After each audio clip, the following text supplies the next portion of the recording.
আল্লাহর নবী বলছেন ইহুদি মেয়েদের যদি ঋতু হয়, হায়েজ হয়, তাহলে লাম ইজমে হন না, ওরা স্ত্রীর সাথে মিলন করে না। অলা ইয়কেল হন না, তারা স্ত্রীর সাথে খায় না। ছি ছি ছি ছি ছি ছি, হায়েজ হয়েছে, পচে গেছে, ওকে বাড়ির পিছন দিকে রেখে আসো, পিছন দিকে রেখে আসো। ছাই তোলা প্লেটে ওকে খেতে দাও, ময়লা যুক্ত গ্লাসে ওকে খেতে দাও।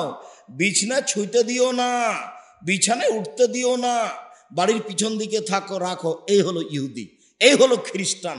বইয়ের নাম কেন এই নির্যাতন কি তার প্রতিকার, বই পুস্তকের নাম আজকে দেখবেন যাওয়ার সময়তে, কেন এই নির্যাতন কি তার প্রতিকার। বেগম রোকেয়া লিখল অবরোধবাসিনী। রংপুর গাইবান্ধার আর এক মহিলা লিখল কেন হব অবরোধবাসিনী। বেগম রোকেয়া নিন্দা করতে করতে বলছে ছি ছি ছি, মহিলাদের অবস্থা এমন করে পর্দা করতে হবে। কেমন করে পর্দা করেছে? আরে হজ সফরে গেছে, মহিমাগঞ্জ গাইবান্ধা বগুড়া স্টেশনে মেয়েরা বসে আছে, তখন পর্দার জন্য একটা বড় চাদর ওদের উপরে ঘেরে দিয়ে চাপিয়ে দেওয়া আছে। এখন স্টেশন মাস্টার ওখানে গিয়ে বলছে প্ল্যাটফর্মে, এই এগুলো কিসের বস্তা গো, এগুলো কিসের বস্তা গো? পা দিয়ে লাথে লাথে দেখছে। এভাবে বেগম রোকেয়া বলছে, বেগম রোকেয়া আপনার মেয়েকে সম্মান করেছে। বেগম রোকেয়া কলম ধরেছে, অবরোধবাসিনী আমাকে ঘেরে রেখেছে।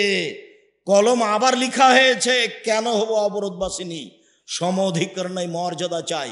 কিসের সম অধিকার? সম অধিকার নিয়ে পুরুষের সাথে দিন কাটিয়ে জেনা করতে রাজি নয়। সম অধিকার নিয়ে পুরুষের সাথে 24 ঘন্টা কাটিয়ে জেনা করতে রাজি নয়। সব জায়গায় পুরুষ নারী। আর সেদিন নাই, জাহেলিয়াত ফিরে এসেছে, আবার মানুষ মেয়েকে মাটিতে পুঁতে দিবে। ইহুদি খ্রিস্টান মনে করে ওরা উপভোগের বস্তু। 20, 30, 40 পর্যন্ত তার সাথে জেনা করো, তারপরে বয়স হয়ে গেছে, এখন বিবাহ করো, 2-4টা ছেলে হোক, তারপরে আর ছেলেরা থাকবে ভিন্ন, বাপ মা থাকবে ভিন্ন, ওদেরকে বৃদ্ধ আশ্রমাগারে রেখে দিতে হবে। এর নাম ইহুদি, এর নাম খ্রিস্টান, এর নাম ইহুদি, এর নাম খ্রিস্টান। ওরা মহিলাদেরকে মনে করে উপভোগের বস্তু। এরা পশু, এরা গরু ছাগল, এরা কিছুই না, এরা পচা, এরা ঘৃণিত জিনিস, এরা উপভোগের জিনিস। উপভোগ শেষ, এদের ফেলে দিতে হবে। এরাই ইহুদি, এরাই খ্রিস্টান।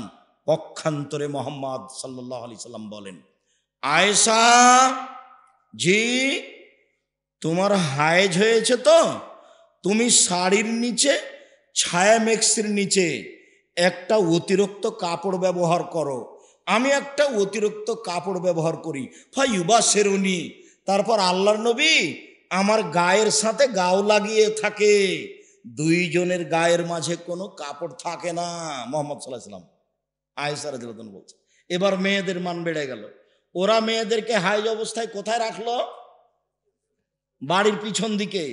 কোন প্লেটে খেতে দিবে?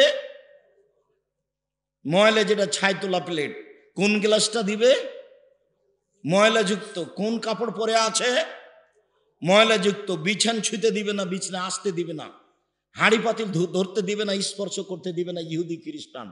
আয়েশা রাদিয়াল্লাহু তাআলা আনহা বলেন, আমি লজ্জা স্থানের উপরে কাপড় লাগিয়ে রাসূলের সাথে একসাথে থাকলাম, আমার গায়ের সাথে তার গাও লেগে থাকলো, দুই গায়ের ভিতরে কোনো কাপড় নেই। আমি কি বুঝাতে পারি না?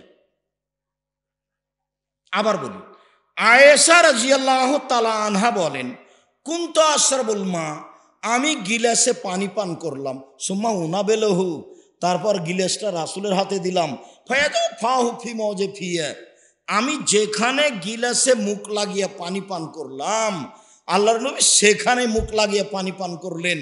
তখন আমি ঋতুবতী, আমার হায়েজ হয়েছে।